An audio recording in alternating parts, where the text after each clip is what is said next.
Minecraft updates have gotten pretty predictable. New biome, new mob from a rigged vote, a billion new blocks, and a new music disc. I am placing blocks and What the fuck? But Mojang knows this, and they've actually said that things are gonna change. This makes the future of Minecraft unpredictable, and it leads you to wonder, well, what's next? What I want to do is create the ultimate template for what we could see in the near, far, and distant future, complete with predictions, improvements, and new features entirely. Rather than release one big update each year, Mojang is shifting to smaller, more frequent ones. They're also planning on doing 2 Minecraft live events this year, and are removing the mob vote.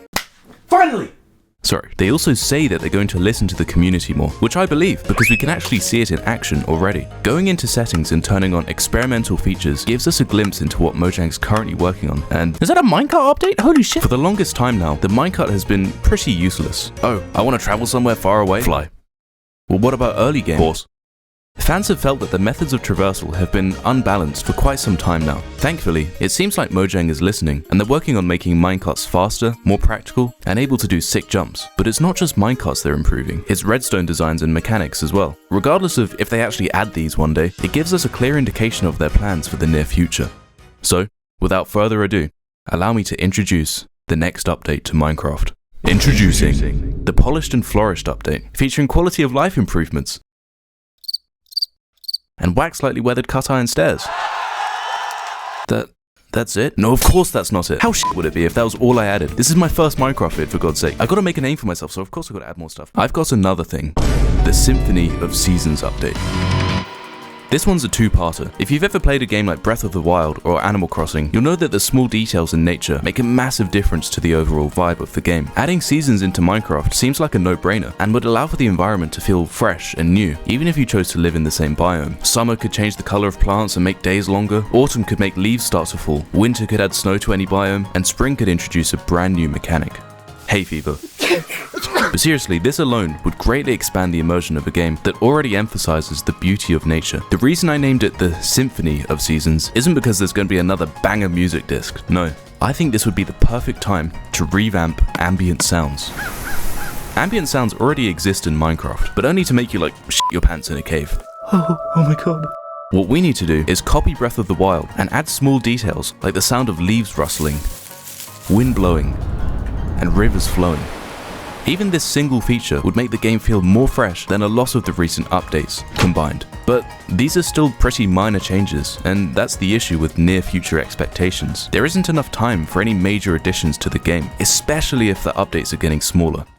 Thanks to Factor for sponsoring today's video. The holiday rush is over, but let's be honest, we're all still recovering. Whether you're tidying up from festivities, enjoying new gifts, or setting goals for the new year, cooking might be the last thing on your mind. That's where Factor has you covered. Factor delivers chef-crafted, dietitian-approved meals right to your door, and they're ready in just 2 minutes. Perfect for starting the new year stress-free and focusing on what really matters, like those New Year's resolutions that you're definitely going to commit to this time. I'm especially excited about Factor's Protein Plus meals, which are perfect for me as I plan to go to the gym more in 2025. It's great knowing that I can fuel my workouts with high-protein meals that are not only convenient, but also taste amazing. Factor also offers snacks, smoothies, and breakfast options, so they've got everything you need to stay on track throughout the day. With flexible plans ranging from 4 to 18 meals per week, you can easily adjust your order to match your needs. So, start off your new year right. Get 50% off and free shipping on your first Factor box using my link. Click the link in the description or scan the QR code with your phone. And by trying Factor, you're also helping support this channel and making it possible for me to keep creating great content for you. Thanks again to Factor for being today's sponsor. And now, back to the video. To truly ask what's next, we need to look to the far future. Now that we're looking in a time frame of years, things get interesting. If you hopped in a time machine, went back a few years, brought someone to the present and showed them modern day Minecraft, I'm pretty sure their brain would implode. A cave update? Insane. Auto crafting? Terrifying. Japan biome? Sure, why not? A movie? What the f? Sniffer? No, that's not actually very impressive. The point is, we see massive changes over longer periods of time, so I believe we're due for something big, something game changing, something that doesn't just end up on the footnote of a wiki page. I'm talking about a new dimension. This isn't just a baseless claim either. We're starting to see hints towards this in one of the most unusual additions to the game, the Deep Dark. The Deep Dark is a mysterious place that introduces a bunch of, Mysteries. The whole place looks like an ancient civilization, capable of advanced technologies and materials that you can't find anywhere else in the normal world. Swift sneak, recovery compasses, and reinforced deep slate, to name a few. Whoever these people were clearly more advanced than any other race in the game. Yet, something terrible must have happened. The entire place has been abandoned, ravaged by the Warden, and infested with skulk, spreading from the epicenter of the ancient city. And what do we find at the center? A portal. My leading theory is that the ancient civilization created a gateway to a new dimension, only to succumb to the forces that lie on the other side, resulting in what we see today. But there's just one problem. Players can't use it yet. In comes the Portals and Perils update. Mojang, if you want to make like $1 trillion, listen closely. Every dimension we've had so far has followed a clear formula. Be essential for progression in game, introduce new materials, and add a new boss. We need to make sure to follow these criteria to make it still feel like Minecraft. First of all, this new dimension should have a vibe that's similar to the Deep Dark. It's the source of all the skulk, the home of the Warden, and is where you can find echo shards. But this goes further. Continuing my lost civilization theory, it turns out that some civilians were able to seek refuge and survive in the skulk dimension. Wardens are everywhere in this realm, and if you don't crouch the entire time, you're gonna need to find an outpost inhabited by these people. From there, you can gather new items and potions that will keep you silent, and eventually, you'll have to fight a new boss, the Shadow Warden. Defeating him will provide you with none other than one wax lightly weathered cut iron stairs. Sorry, but that's just an idea for one major change that we could see. There's a very important place that's been neglected for far too long. A place that hasn't been changed in almost a decade, is crucial for progression, and has been requested by fans for a very long time. You already know what I'm talking about. The End. The last End update was in 2016, and it changed the game for better and for worse. First of all, it expanded the size of the dimension, changing it from a single floating island to a floating archipelago, and adding new structures which gave you really good loot, as well as new items. This brings us to the Elytra, probably one of the biggest additions in Minecraft history. Elytra allow players to fly anywhere, at any time, and give an easy way back to the overworld once you find them. This was huge back in 2016, but nowadays, the entire dimension feels sort of outdated. The whole place just looks stale.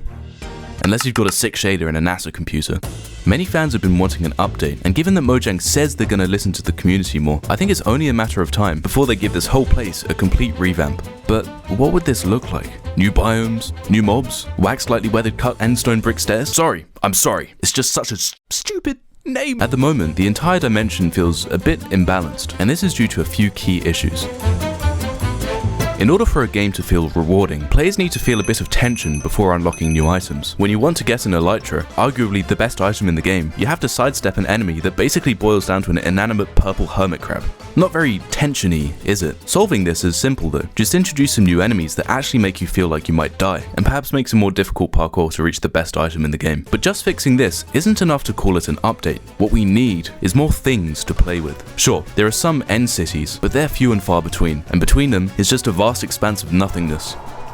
And chorus plants. I propose we introduce some biome diversity to the area, just like Mojang's done previously with the Nether update. Let's add some areas with new end plants and trees, ender villages, forests, and some biome-specific mobs as well. This may sound cool already, but we have to take this further. As I said earlier, as soon as you get the Elytra, you're done, and you just fly back. There's nothing in the game designed around using the Elytra. What I think would work really well is new structures specifically designed around flying, such as natural obstacle courses that lead to unique rewards. And buildings that you can fly. Nope, not going there. Things are starting to look really cool, but these are still only changes that we'll see within the next few years. So let's move on to the distant future.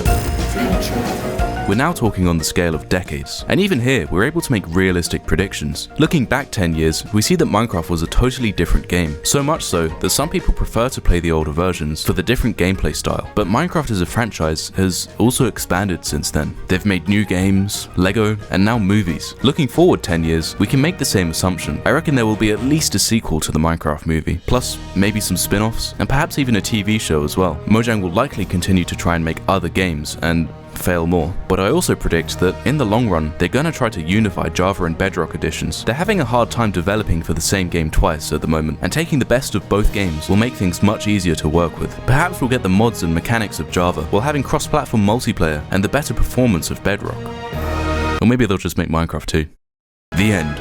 Let me know if you want to see more videos like this, because this is like my first ever Minecraft video.